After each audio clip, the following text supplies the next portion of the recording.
Hi, my name is Wesley Small. I'm a freshman. My major is theology, and I am from Chicago, Illinois. So my story kind of begins with me growing up in the church. My parents kind of had me go to church with them every single Sunday. I was pretty much around the environment of people who knew Christ, and that sort of persisted throughout my entire life. It was a commitment that my family made that we got to church every Sunday. And like throughout the week, though, we kind of really didn't have that much faith integrated into our life. But we always made sure that Sundays were for church. Um, and that was the thing, a culture that me and my family just developed. I grew up with my mom, my dad, and my brother, and we went to this place called Calvary Church in Naperville, Illinois. And we went there and we still go there actually, for the past like decade and a half maybe. So we've been there for a lot of our life. But for me, I never really kind of let Jesus kind of leave that Sunday service area. For me, it was mainly just a time in my life where I would just participate because of my parents made me go to church. And I never actually had a moment in my life where I could be like, you know what, like I actually want to have this faith be about myself or like have it become personal. And that sort of culture persisted throughout all of elementary school and all of middle school. And then when I got to my freshman year of high school, certain things kind of like maybe started to shift. I began to kind of like question like my own faith, my own beliefs, kind of question the existence of God, and just life in general. I began to kind of just not really find answers in the church anymore because I just didn't really have that strong enough of a foundation to actually like believe in what I was being able to experience and see every Sunday. So it got to a point where a lot of my beliefs began to get into question. And the opportunity to try drugs just came around with being in high school and being at a public school. And so my first time ever smoking weed, I was 14 years old. It was my freshman year of high school. This was after the football season had ended, and I was kind of just in a position where like I didn't have much else to do. I didn't really know what it would look like for me to ever just try that, but it was an open experience that my friend had and invited me into, and I was like, you know what, like let's just do it, whatever. I didn't see anything wrong with it at the time. And so what I'm learning now is that I have a very addictive personality because I grew up and now still struggle with ADHD. And so being at a time in my life where I was first exposed to a substance like weed, I began to realize that I liked it a little too much. And I began to kind of just dive myself into a life of just spending all my money on weed, and on just being able to hang out with people who also smoked. I was a very big person on like loving like a social community. I wanted to have community. I wanted to have fellowship. And I knew that if I was able to be just with people who hung out with me who smoked, I knew that I had a specific solid friend group who would not leave, because we just stayed close knit because of the drugs that we did. And I felt comfort there and I felt peace there, but it was all fabricated and not actually like genuine joy or genuine like community. It was all just based on us using each other for drugs and kind of just trying to fill an empty void in our hearts that we had no idea how to actually fill. So for the latter year of my entire freshman year of high school, I just hung out with people who did drugs and we kind of just tried to figure out like what to do with life. We were just kind of trying to have a good experience and try new things. But that led to a very, very destructive path in my own life. I got to a point where my freshman year summer, before going into my sophomore year, I tried ecstasy for the first time. And this kind of became like a thing in my own life where I didn't really see anything wrong with it. You hear about in like health class and all that, like, like there's like a gateway drug that leads you into heavier things, but like you never really see that stuff actually like happen until you're there in the moment. And so because we became so mundane and normal for us to do, we wanted more. We wanted to try more because it became boring for us. And so that was an opportunity presented to us. And so I took it. And honestly, just being in that time in my life, I was constantly trying to find new ways to fill this void in my heart that wanted to be comforted, that wanted to be loved, that wanted to experience joy. Because I wasn't really able to find that level of joy, that level of excitement about life in anywhere else except for when I was high or when I was intoxicated with something. And so that entire summer, I was just trying new things, trying new drugs, trying to figure out like what I could enjoy the most and what I could do to get the next high. I got to a point where I was spending all my money, all my time, my energy, and I had to live a life of like secrecy. I was hiding stuff from my parents for a very, very long time. They had no idea what I was going through and no idea what I was doing. And so August of that summer, so summer of 2019, um, my parents found out about my drug use. And so initially, I just immediately felt like so guilty about it. I was like, dang, like honestly, I was more upset that like they found out. But to be able to see my parents in that level of distress and sadness for what I was walking through, kind of broke my heart almost. Um, but the worst part about it is that it wasn't enough for me to just want to quit. They only found out about my weed use, but they didn't know about anything else. So for me, not only longer having access to weed, I wanted to have other things to keep me comforted, quote unquote. I wanted to have other things to kind of bring me comfort and bring me contentment because I just wasn't complacent in my life. I wasn't happy in my life. I was in a very, very deep state in a era of depression when I was 15 and going into my sophomore year. And so basically my parents would constantly test me with drug tests for weed, so I could no longer do that drug anymore. I had to stop because they did not let me leave the house if I tested positive for it. And so for me, I just automatically in my mind went, okay, what am I gonna do now to get unsober? What can I do now to kind of like still kind of live this life of not being sober? Because I didn't know how to live a life of sobriety. I wasn't really familiar with it anymore. I kind of like lost what that looked like. And so that exposed me to even heavier things. I found myself diving into psychedelics my sophomore year of high school. And I was experimenting with LSD and mushrooms, and I was finding myself getting exposed to alcohol a lot more in my life. And at this time of my life, not only was I trying to just like enjoy my life, but I wanted to find something that could help me get over my mental health issues. Anxiety was a big struggle for me my sophomore year, and I didn't really know what could actually fill that void in my heart that could like help me from not being anxious. Because anxiety would always just cripple me up and it would consume me so often. And I had no idea what I could really do to kind of see freedom from that. And so I always found that in a momentary time of not thinking and while I was drunk or while I was doing whatever. And a lot of that kind of got abrupted to put to a halt January of 2020.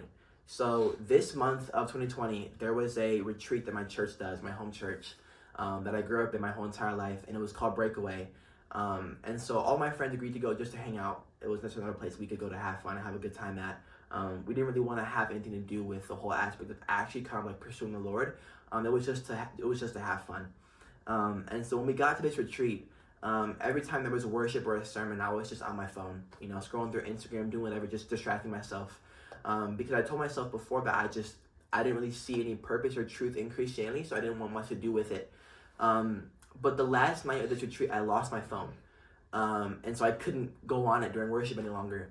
And so it kind of just forced me to just sit there during worship because look around at people and kind of like speculate what to do in that time. And that brought me into like one of my actual first like genuine verbal conversations with God that wasn't just like a repeated every day like the Lord's Prayer that I would do before I went to bed. I actually was just finding myself just talking to him in that moment. And I was like, God, like, I don't know if you're real. I don't know if you actually exist. I don't know what life looks like for me in the future, but I'm just not happy right now. In that moment and in that weekend, I didn't bring drugs there. So that was the time where I had to be sober that entire weekend. And I was like, God, like I'm seeing more now in like a bigger light, in a greater light, how depressed I actually am and how broken and lost I actually am. And so I was like, Lord, like if you're able to kind of like reveal to me if you're real in any way, shape, or form, like I just want to know, because right now I don't really feel like you're even here or if you even care. And so my older brother, his name's Warren, he came up to me and he was like, Wes, like, I just want you to know that I love you. And I was like, all right, like cool, Warren, like thanks, I love you too. And he walked away and I was like, God, like, what was that you like trying to talk through him to reach to me, that you tell me you love me and all that? And I was like, you know what, that probably wasn't you. But in that exact moment that I asked him that, my nose started to bleed like crazy. Out of nowhere, just random nosebleed. And so I went to the bathroom and I was like, what is all this stuff happening right now? Like, why am I experiencing like all these random occurrences? And like, I guess like in that moment, I was like, you know what? Like maybe there's a possibility you could be true. Maybe there's a possibility you might actually be real. You might actually see me. And after this retreat, I kind of expected myself to become this like evangelist who told people about some random train of events that happened at this retreat. But if anything, it got worse in my life because I had experienced like a seed planted in my heart that God could be real. But because I was never accustomed to how to actually nurture that seed, when I went back home into my normal environment of public school and my old friends, like I had no idea where to continue that comfort that the Lord gave me that night. I had no idea to know where to go to be able to find that same comfort that I experienced at church camp. And I lost it, and I didn't know where that could ever be found again. And so that catapulted me into the same life I was living before. But even then, because I experienced that level of comfort at that retreat, I was like, well, drugs just aren't enough anymore. Like, this isn't gonna work. Like, I was still not being able to experience the level of comfort that I felt, and I didn't know how to experience it. I just didn't. I was completely lost in that area, in that aspect. And so it got to a point where I developed a very, very difficult pornography addiction. I never really saw myself stepping into that. In a culture of public school, you see so many kids, especially boys, just talking about how they watch porn, how they deal with that. But no one ever saw it as an actual addiction or issue at that age. Everyone kind of just saw it as something that was natural, that was healthy to do, and that people just did as a part of puberty. So no one actually ever placed the emphasis on that it could actually be an issue, like this could actually be a problem. And so getting into that and diving into that, I got addicted very, very quickly. In this year of my life, ending off my sophomore year of high school, I was just full-fledged into that. But quarantine actually happened at that time. So around like March of 2020, that's when quarantine happened. We all got to kind of experience life just away from everybody in society, just being in our homes all the time. And for me, that was kind of the Lord's moment to actually like meet me. Because what happened was I was no longer able to be around those public school friends anymore. And I was no longer able to be around that environment that was so toxic and unfruitful for my life and for my walk with the Lord. So being able to be alone kind of put so much more into perspective and into question for my own life. And I actually had to sit back for once and like look at my life and kind of like analyze it. And I was like, Wes, like, what are you doing? Like why are you in this repeated pattern of constantly being broken and lost? Like, none of this is working and you're still doing it. And I beat myself about it for a long time.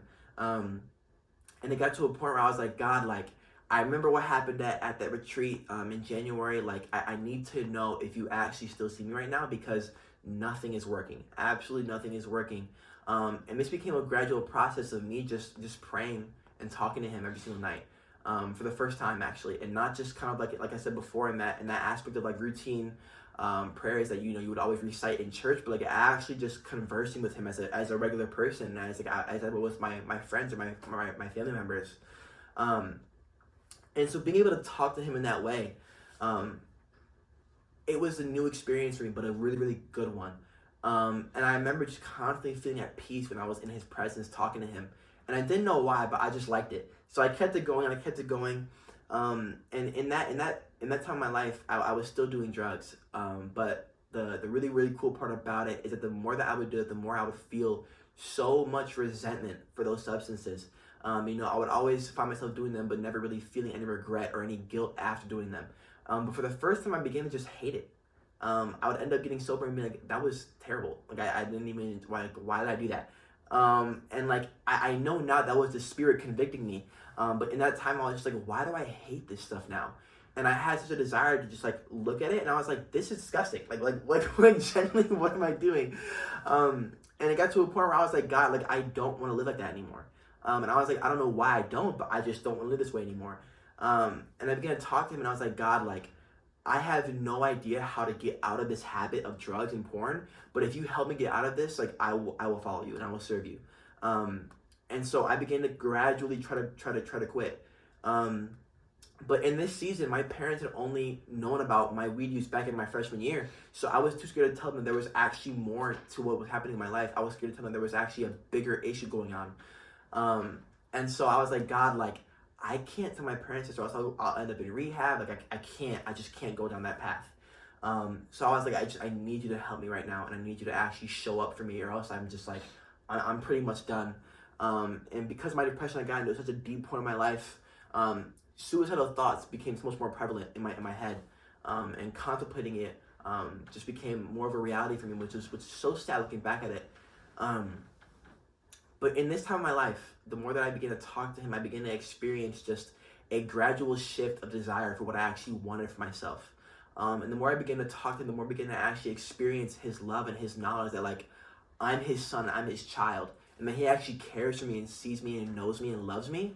And what's so crazy about this is just that like I was like, God, like why do you want this stuff to like kind of like be taken out of my life? Like what is so bad about it? And he revealed to me that sin wasn't just a thing that he wanted to keep us away from as a sort of like a rule book, but like he knows how sin actually like hurts our heart and it actually affects us in a negative way, and how it actually just toxifies our mind completely.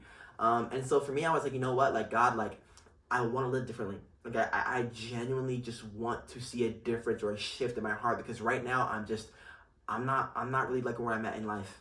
And so this was a gradual process in 2020. There were times that I relapsed. There were times where it was very, very difficult.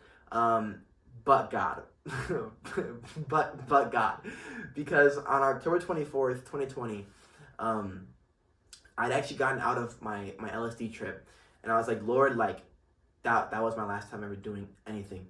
And I remember talking to him, and I was like, God, like I was at the trail behind my house. There's a little trail that has a lake to it, behind my house, and I was like, God, like I was sitting with him there that morning, and I was like, God, I'm done. Like this is it. Like I'm not looking back. And actually surrendering those things to him, I've never in my entire life experienced that much joy and that much freedom and that much excitement in my heart. And I got hit with a wave of just like compassion and a wave of love. And I remember just thinking how proud of me the Lord actually was. And it was surreal.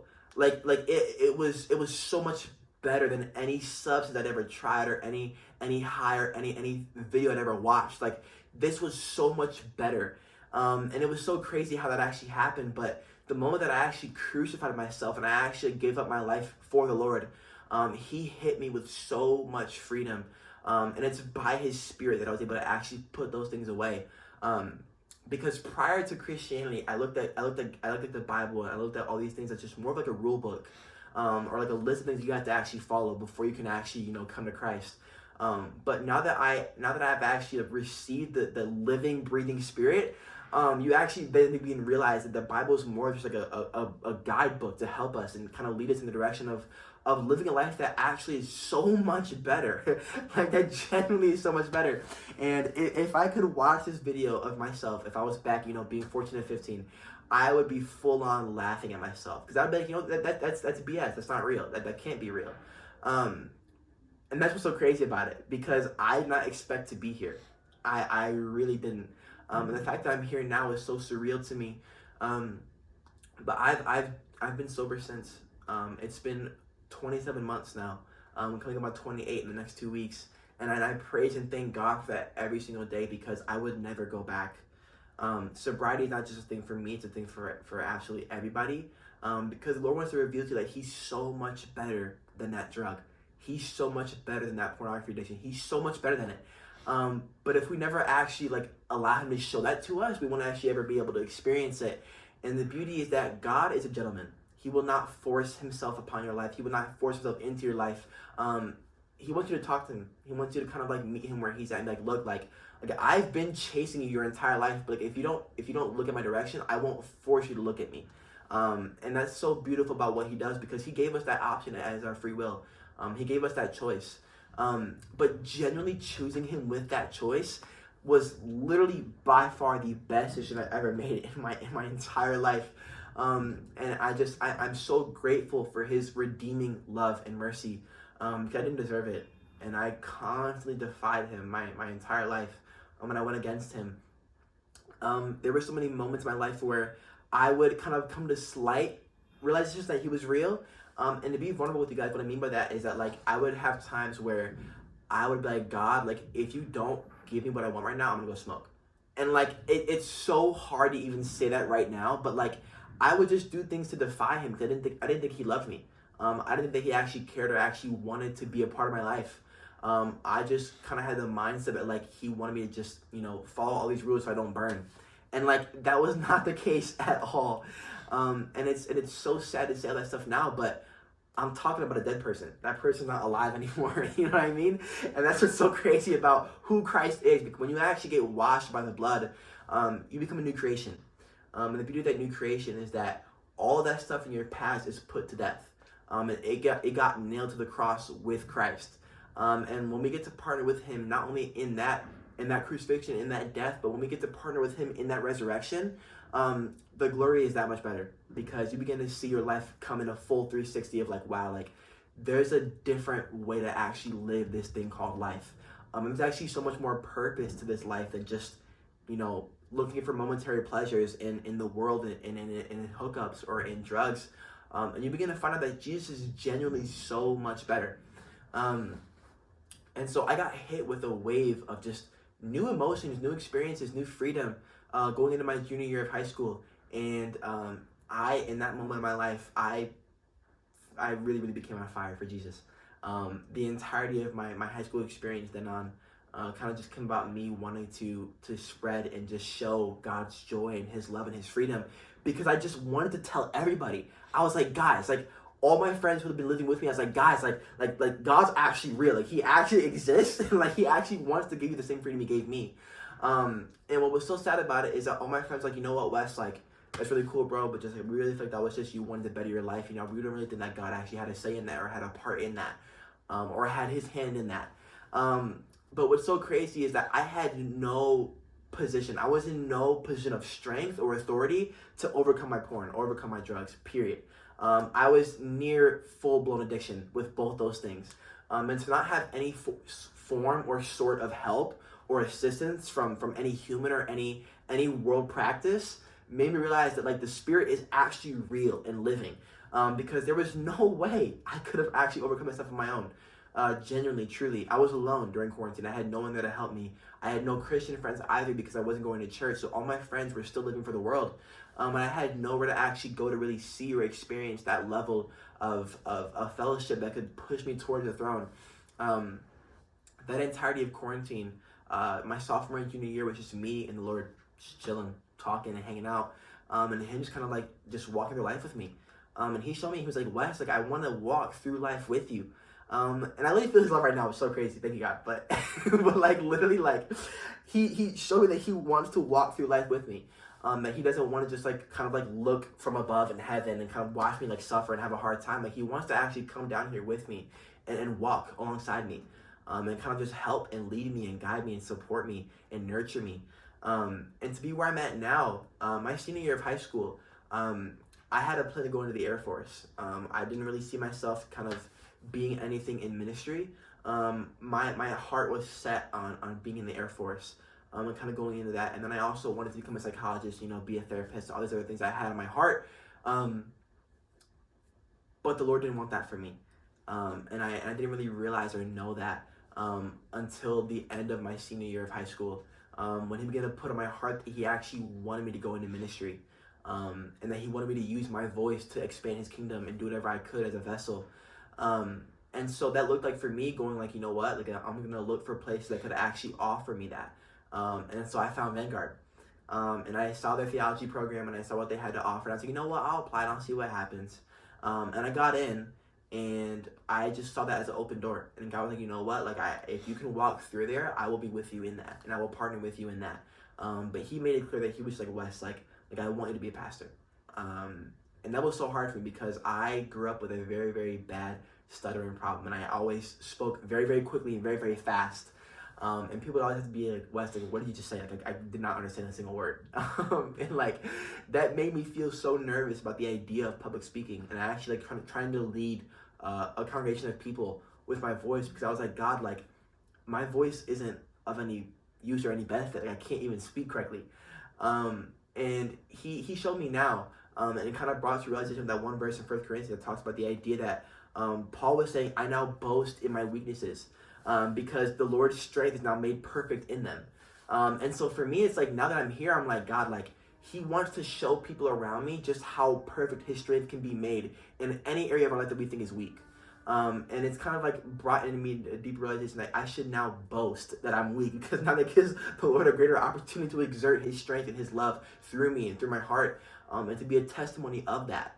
And so in my senior year of high school, I was like, you know what, like, God, like, I want to accept that, and I want to receive that, and I want to see what it looks like. And so I accepted it. I accepted that calling to go into ministry and see what that looked like. And so that I'm at Vanguard, I've been here obviously for now a semester and a half, and my life has transformed drastically. This seed that I had planted from the Lord after I got saved has been nurtured and watered so much from being in this community.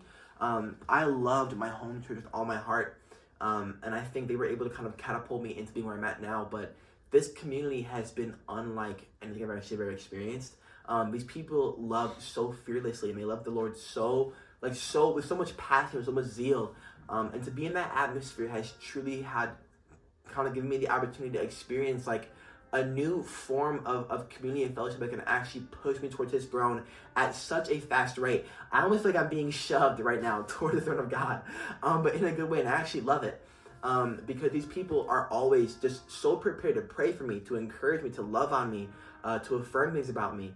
And I've never felt so welcomed by a group of people before. And honestly makes you realize that like in our hearts, we all long for that. We long for that loving community, that loving area.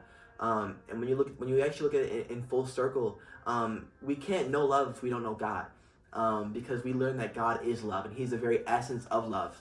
And to be able to be immersed into a community and culture of people who know him, you get to experience love in the purest form possible, in the most beautiful form possible, in the beautiful aspect possible. And it's done so much for me in my walk. And I honestly could not see myself being anywhere else right now. And just this past first semester was honestly in itself just a confirmation that the Lord actually wanted me to go here. Because now I see myself being able to kind of move and walk with him and have him reveal things to me more as time goes on, about what he wants to do in my life and through my life. And it's been a blessing. It really, really has been a blessing. And I wouldn't trade what Christ has given me for the world. And I couldn't go back now. It's like I have this completely new perspective on life to the point where like, I know too much. Like I know too much about what the Lord wants from me and what he doesn't. And it got to a point where I desire him so much more. Because when you actually taste that love that he can provide and that freedom he actually give you, like you don't want to settle for anything less than that. And honestly, like any form of encouragement would be like, guys, like anything you're actually trying to fill your heart with will not actually sustain it unless it's Christ. And I learned this about myself as time went on. But you can't heal what the world caused with the world. You can't heal depression if the world caused that with other things in the world. It just doesn't work like that. So if you try to find that in drugs, in hookups, and in all these other things, like it will never actually satisfy you. And you begin to realize that as time goes on, either sooner or later. And I encourage you to just try Jesus. Like, don't care about what the world says, what people are telling you. Like, if you actually give him that opportunity, he will show you so much of who he is and his character, and you won't want to settle for anything less than that after. You just wouldn't. You wouldn't be able to. And actually, you wouldn't be able to because you would be able to know and realize that, like, all you've been living in the entire area and period of your life was fabricated, and you were actually just settling. I settled in my life so much and so often for things that I thought were good and truth and what actually brought me pleasure. But not all things that bring pleasure are good. And the Lord actually wants us to partner with him in experiencing what genuine joy and freedom looks like. And we can't find that anywhere else but him. It has to be found in him. And I encourage you guys that if you are able to experience that and try that, your life will shift in the most beautiful way possible. And you'll be able to experience and immerse yourself into a community of people who want to love on you so fearlessly and with so much compassion for you. Because we get it. We all have stories like this. Not everyone here was saved at birth, you know? Not everyone who was here found Jesus at birth. No one actually has. We all had to kind of like see the world and see what it had to offer before we chose Christ. So all of us have that same similar aspect of like life without him and life with him. And every single person who has now walked through life with him want him over anything else. And that's just the truth of it. Like everyone wants life with him now over any other way possible. And I hope you guys are able to be encouraged by that, because the Lord wants to partner with you in your life, and he wants to walk with you in this journey of life, because he created you for a purpose. And his purpose that he gave you was to know him and to find freedom with him, and to have a relationship with him. In our hearts, we're all longing for love, which means we're all longing for God. And we can find that in fabricated ways in absolutely anywhere in our life. But when you actually meet the Lord and you actually meet your purpose and find it in Him, it radically shifts the course of your life forever. So